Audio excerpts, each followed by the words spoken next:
Hello guys, welcome back to my channel. How's everybody doing today? I pray all is well with you and your families. If you're new to my channel, welcome. My name is Nancy. So guys, I believe that for every bad behavior in every single child, there's always a cause. At least in my own experience, let me say it like that. And if you are on a healing journey right now, you might relate to what I'm going to share with you. And if you are a parent, then hopefully what I'll share with you today will help you to make better decisions so that you can become a better parent. So with my two adult kids, I have since learned that their bad behaviors were caused by my own unhealed bad behaviors, if that makes sense. To those who are new to this channel, I have 3 kids. 2 of them are already adults and 1 is still small. If you are still experiencing the hurt from your past experience, whether it's trauma or whatever you experienced as a child, and you are an adult and you have family, one thing you have to realize is although you have the best intentions as a parent to raise the best kids ever, your unhealed self is doing the opposite unknowingly to you. So you might be thinking you are doing everything right now because they are still small, but once your kids hit that puberty stage, which is 14 and up, their teen stage, when that puberty comes, that's when you're going to see the fruition of what you have deposited in your kids. Although your intentions were right, you wanted to raise the best kids ever, your spirit is doing something else. So yeah, it's complicated, and hopefully it's not for everyone, but in my case, that is exactly what happened. I had the best intentions, but yet my deliverance or my spirit, or if it's, yeah, my spirit was saying otherwise. So today, guys, I'm just gonna share with you just a few of my own unhealed bad behaviors, what they did, the fruition of it, what the fruits they produced in my kids. And then, maybe later on in the future videos, I'll share with you some more bad behaviors, what they will look like in your kids when they grow up. Number 1 is low self-esteem issues. When you're going through, you don't know that it's low self-esteem issues. You just think, you know what, that's the way you are just you. But you realize it down the line that, it's a problem. So with this behavior of mine, I saw that every time we were around people or around crowd, because, when you tend to have unhealed pain, you tend to hide. You hide yourself because you don't want to be read. You don't want people to know your shame. So that contributes a lot of low self-esteem. And if it's time for you to participate with your kids, you don't want to do it. You have excuses, and your kids are reading you. Whether you want to play it safe or play it like, no, you want to play it smart, but yet your kids are very smart. Kids are very smart. They can read that you are scared, you are in fear, and they will tell you that, oh, you just scared mommy, or whatever they'll say. So them reading you and seeing all that you are doing, not participating with others because you are scared, you have your own fears, that's going to slowly build some resentment in them or some bitterness in them, because low self-esteem will produce many assumptions in you. So you're always going to assume negative things around you, and they're gonna pick on that. So you are always going to say no to something they want to do because you have your own issues, your own insecurities that you're dealing with, And because you're going to say no to their activities or things that you're supposed to be participating together at the school or wherever, that's going to create so much resentment, so much bitterness. And the fruition of that is anger in them when they grow up. Anger and disrespect towards you, because they have kept that resentment and bitterness towards you. They have buried so many feelings that knows you were saying because of your own low self-esteem. That is just gonna come out as anger later on in them. Another bad behavior that I had was yelling, screaming a lot. When you are unhealed, you will tend to scream because, especially if you have that childhood trauma again, that child inside you is the one screaming because she wants to get out. Wherever you buried her, she wants to get out. She was yelling for help. She's now at the breaking point. So that yelling is coming out of a child that's want to get out. A child that is screaming for help, a child that is wanting to be rescued. So when you have kids now and you are not healed, when your kids frustrate you, when they trigger you, because your family are going to be your number one trigger all the time if you are not healed.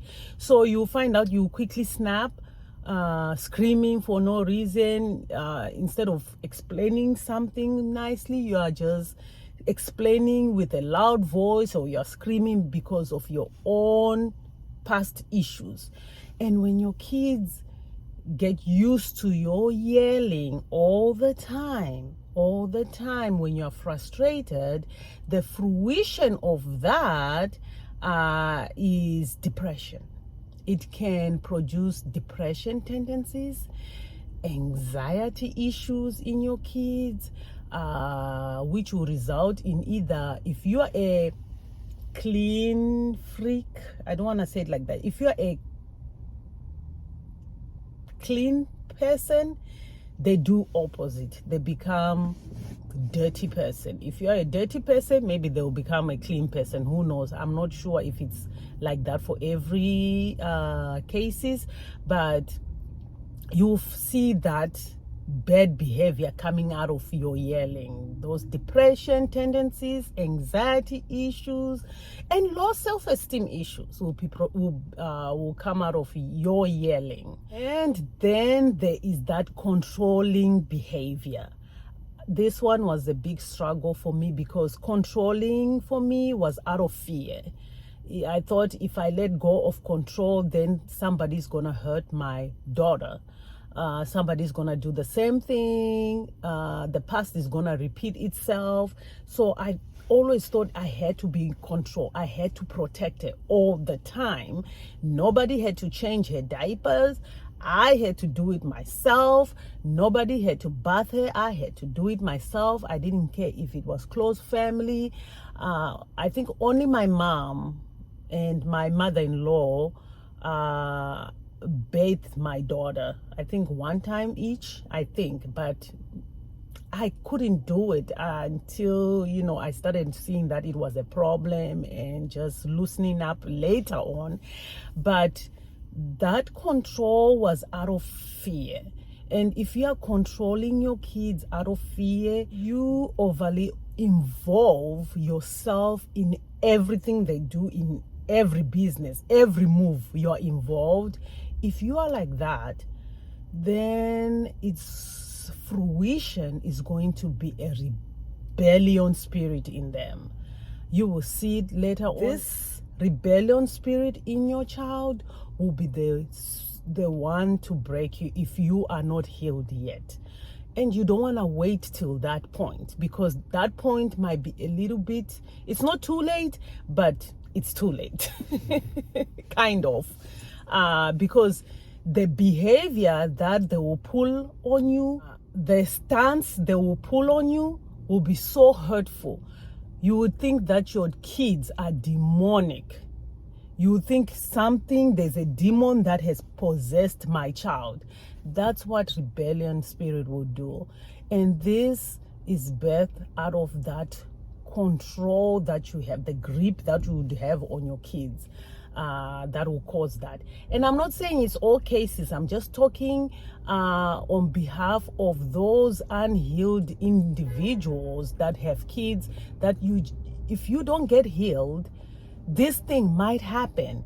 It happened to me. I don't want it to happen to you. So if you can avoid that by going to God to get your healing early enough so that you can be a better parent, it's better than waiting till that rebellion spirit is in your face and then you're like, okay, I need to really do something here. That might be a little bit kind of late. So, parent to parent, my advice to you is just go to God to be healed.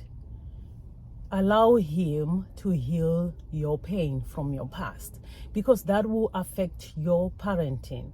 Open up to your kids, because when you open up, it's going to make room for them to trust you and to come to you with their issues and conversate with you. But if you stay closed up, because when you're closed up, it means you're holding on to your pain. It means they cannot trust you, and it will just create another spirit of lying within them, because they don't want to see your reactions. Allow them to express themselves. Set reasonable expectations. But let's say that maybe it's already a little bit too late. You have already made your mistakes. Your child is already in that puberty stage. You're already seeing that rebellion spirit coming out. Let's say you are on that stage. You are that parent and you're on that stage. I would say pray to God for your reactions towards them. You really need now to pray so that you don't lose it. And pray for them. The more you pray for your own reactions, it's going to make you be more compassionate towards them. It will make you realize also your part that you played. And when they see, hopefully, when they see that, God also will work with them. God will do what he knows to do best, which you can do. So your control won't be able to control that part. If they're already in that, it's going to be hard for you to do it in your own strength to bring them back. So the only thing will be prayer, your relationship with God. You asking God to help you in your reactions, to help you in your sanity, and to help you with those kids. And he will do what he knows best. But you just don't have to give up. You just have to keep on trying and keep on praying. But first, you just have to be healed. Forgive yourself, forgive them, ask forgiveness from them, and move on. There's nothing you can do. You tried your absolutely best in whatever situation you were in. Mistakes were made. There's nothing else you can do but to just surrender all to God. For me, sharing my stories with you is for you to make better decisions and to parent your own child or your own children in godly way. Let go of the control and let God be in control. But if you already made the mistake, you can't beat yourself forever. You can only try your best and let the Holy Spirit do his work. I hope this helped you, and I will see you in my next video. You have a blessed, wonderful week. Thank you for watching. Bye.